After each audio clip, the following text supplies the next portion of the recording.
नमस्कार दोस्तों, मैं दिव्यांशी और एक बार फिर हाजिर हूं एसबीटी न्यूज की खास खबरों के साथ। पेश है आज 2 जनवरी गुरुवार शाम 7:15 बजे राजस्थान की बड़ी खबरें।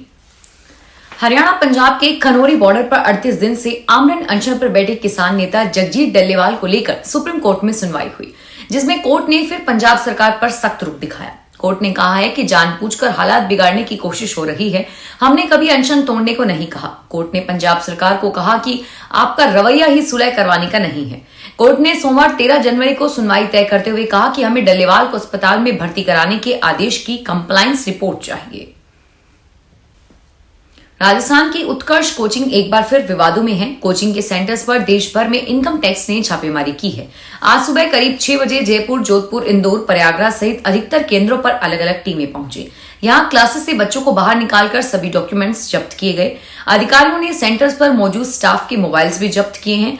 जोधपुर के 16 और जयपुर के एक ठिकानों पर आयकर विभाग के कर्मचारी मौजूद हैं। अचानक हुई कार्रवाई से कोचिंग के कर्मचारियों में हड़कंप मच गया। दिल्ली में विधानसभा चुनाव से पहले प्रधानमंत्री नरेंद्र मोदी 3 जनवरी को कई महत्वपूर्ण विकास परियोजनाओं का उद्घाटन करेंगे। इन परियोजनाओं में अशोक विहार में आर्थिक रूप से कमजोर वर्ग के लिए बनाए गए 1675 मकानों का लोकार्पण, नेरोजी नगर में ब्लड टेंट सेंटर और सरोजनी नगर में टाइम टू क्वार्टर का उद्घाटन शामिल है। इसके अलावा द्वारिका में सीबीएसई के इंटीग्रेटेड ऑफिस का भी उद्घाटन किया जाएगा।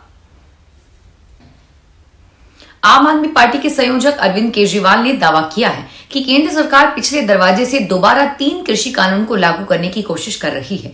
श्री केजरीवाल ने एक्स पर कहा कि देश भर के किसानों की जानकारी के लिए मैं बता दूं कि जो 3 काले कानून केंद्र ने 3 साल पहले किसानों के आंदोलन की वजह से वापस लिए थे, उन्हें पॉलिसी कहकर केंद्र सरकार पिछले दरवाजे से दोबारा लागू करने की तैयारी है। इस पॉलिसी की कॉपी उनके विचार जानने के लिए केंद्र ने सभी राज्यों को भेजी है। सीबीआई ने हाल ही में एक अहम आदेश जारी किया है, जिसमें कहा गया है कि गिफ्ट कार्ड्स और वाउचर्स, चाहे वे ट्रेंडिंग मार्जिन्स वाले हों या अन्य प्रकार के, अब गुड्स या सर्विसेज के तहत नहीं आएंगे। इसका मतलब है कि इन पर अब जीएसटी नहीं लगेगा। इस फैसले से लंबे समय से गिफ्ट कार्ड और वाउचर्स पर टैक्सेशन को लेकर चल रही चिंताएं दूर होंगी। राजस्थान सरकार ने पूर्ववर्ती सरकार के बनाए गए जिलों में से 9 जिलों को भले ही समाप्त कर दिया हो, लेकिन शेष बचे 8 नए जिलों में अभी भी कई विकास योजनाएं पूरे जिला मुख्यालयों से ही संचालित हो रही हैं। मनरेगा, स्थानीय विधायक विकास योजना और प्रधानमंत्री ग्रामीण आवास योजना सहित कई योजनाओं की स्वीकृति पुराने जिला मुख्यालयों से ही जारी हो रही है। सूत्रों का कहना है कि अभी नए जिलों में जिला परिषदों का गठन होना बाकी है, इसलिए पंचायती राज और ग्रामीण विकास से जुड़ी योजनाओं का संचालन पुराने जिला मुख्यालयों से ही किया जा रहा है। राजस्थान के राज्यपाल हरिभाऊ किशन बागड़े ने आह्वान किया है कि युवा विकसित भारत के संकल्प को पूरा करने में अपनी भागीदारी निभाएं। बागड़े गुरुवार को महाराष्ट्र के लातूर में अखिल भारतीय विद्यार्थी परिषद के 59वें देवगिरी राज्य सम्मेलन का शुभारंभ करने के बाद समारोह को संबोधित कर रहे थे। उन्होंने कहा कि देश के जीडीपी में लगभग 34% योगदान युवाओं का है। एबीवीपी राष्ट्र प्रथम की भावना के साथ राष्ट्र के विकास में विभिन्न क्षेत्रों में युवाओं को जोड़ने की पहल करे। उन्होंने इस संगठन के जरिए गांव और शहर का भेद मिटाते हुए देश के सर्वांगीण विकास के लिए एकबद्ध होकर कार्य करने पर जोर दिया। भारतीय रेलवे का 68वां रेलवे मंडल जम्मू देश का पहला उच्च पर्वतीय रेलवे मंडल होगा, जो पंजाब के पठानकोट से शुरू होकर उत्तरी हिमाचल प्रदेश, जम्मू कश्मीर और भविष्य में लद्दाख तक होगा। प्रधानमंत्री मोदी वर्ष 2025 की शुरुआत में जम्मू कश्मीर को एक रेल मंडल का तोहफा देने जा रहे हैं। प्रधानमंत्री वीडियो लिंक के माध्यम से रविवार को जम्मू रेलवे मंडल का उद्घाटन करेंगे, जबकि जम्मू कश्मीर के उपराज्यपाल और मुख्यमंत्री इलेक्ट्रॉनिक्स व सूचना प्रौद्योगिकी मंत्री अश्विनी वैष्णव, प्रधानमंत्री कार्यालय में राज्य मंत्री डॉक्टर जितेंद्र सिंह जम्मू में उद्घाटन कार्यक्रम में उपस्थित रहेंगे। राजस्थान में 10 जनवरी तक तबादले होंगे, लेकिन शिक्षा विभाग में कार्यरत शिक्षकों को इंतजार करना होगा। राज्य के 85,000 से अधिक शिक्षक अगस्त 2021 से अपने घर जाने का इंतजार कर रहे हैं और वहीं शिक्षकों को स्थानांतरण में छूट नहीं देने पर राजस्थान शिक्षक संघ ने आक्रोश जताया है। राजस्थान सरकार के प्रशासनिक सुधार व समन्वय विभाग से जारी आदेश के अनुसार राज्य के अधिकारियों और कर्मचारियों के स्थानांतरण पर लगाया गया प्रतिबंध शिक्षा विभाग, उच्च शिक्षा कॉलेज शिक्षा विभाग व तकनीकी शिक्षा विभाग को छोड़कर शेष विभागों के लिए 1 जनवरी से 10 जनवरी तक की अवधि के लिए प्रतिबंध हटाया गया है। बूंदी के नैनवा इलाके में बुधवार की रात को बदमाशों ने एक सूने मकान को निशाना बनाते हुए चोरी की बड़ी वारदात को अंजाम दिया। पीड़ित परिवार घटना के दौरान पड़ोसी जिले में स्थित एक मंदिर में दर्शन करने गया हुआ था। घटना का पता उस समय लगा जब ऑनलाइन सीसीटीवी फुटेज मिलने बंद हो गए। बदमाश करीब 75 लाख रुपए के सोने चांदी के जेवरात सहित नकदी ले भागे। वारदात के बाद पुलिस बदमाशों की तलाश में सक्रिय है। नैनवा इलाके के दुगनी गांव में एक किराना दुकान व्यापारी के यहां बड़ी चोरी की वारदात से हड़कंप मच गया। ओम धनोतिया ने बुधवार को नए साल के मौके पर जहाजपुरा और आमा गांव मंदिर में भगवान के दर्शन करने परिवार सहित गए हुए थे। इस दौरान सूना मकान देकर बदमाशों ने चोरी की वारदात को अंजाम दिया। वन विभाग की टीम को पिछले 30 घंटे से टाइगर छका रहा है। एक महिला समेत 3 लोगों पर हमला करने वाला यह टाइगर अब दौसा से अलवर क्षेत्र में प्रवेश कर गया है। सरसरिका और रणथंभौर टाइगर रिजर्व की टीमें इन्हें ट्रैकुलाइज करने की कोशिश में लगी है, पर सफलता नहीं मिली। और इधर सरसरिका टाइगर रिजर्व से निकलकर यह टाइगर करीब 29 किलोमीटर दूर बांदीकुई एरिया में 1 जनवरी को पहुंचा था।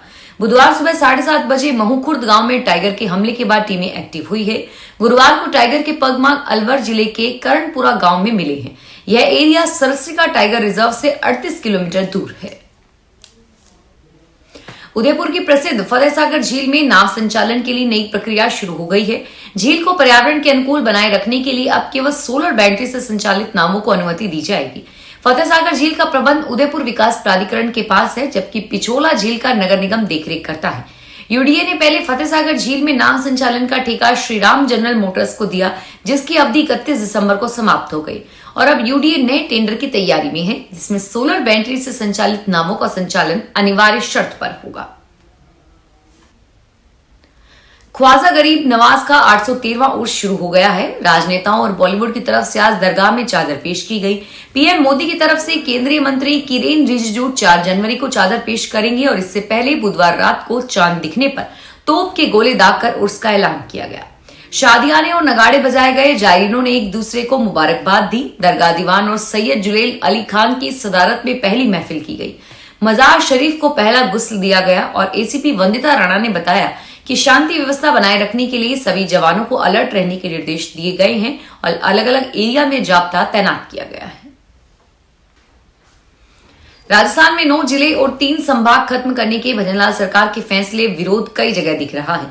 सीकर संभाग और नीमका थाना जिले के गठन के आदेश निरस्त होने के बाद वकील सड़कों पर हैं और आज 2 जनवरी को सीकर जिला मुख्यालय पर अभिभाषक संघ की ओर से नारेबाजी हुई। फैसले के विरोध में सरकार ने शहर के मुख्य स्थानों पर रैली निकाली और संघ के अध्यक्ष भागीरथ जाखड़ ने कहा कि बीजेपी सरकार ने शेखावटी के लोगों के साथ अन्याय किया है। नीमका थाना के लोग पिछले कई वर्षों से जिले की मांग कर रहे थे। इसके बाद पूर्ववर्ती कांग्रेस सरकार ने नीम के थाने के जिले की सौगात और सीकर को संभाग बनाने की घोषणा की थी, लेकिन बीजेपी सरकार ने यह दर्जा छीन लिया, जो उचित नहीं है। सवाई माधोपुर की गंभीरा ग्राम पंचायत पर गुस्साए ग्रामीणों ने ताला लगा दिया। यहां समय पर कर्मचारियों के नहीं आने और मुख्य रास्ता सही नहीं होने को लेकर ग्रामीणों ने विरोध जताया। इस दौरान ग्रामीणों ने करीब 1 घंटे तक ग्राम पंचायत मुख्यालय पर ताला लगाए रखा। ग्रामीणों ने यहां रास्ते को दुरुस्त करने की मांग की और पंचायत कर्मचारियों के समय पर आने की मांग को लेकर जमकर विरोध प्रदर्शन किया। फिलहाल इस बुलेटिन में इतना ही और फिर हाजिर होंगे तमाम बड़ी खबरों के साथ। धन्यवाद।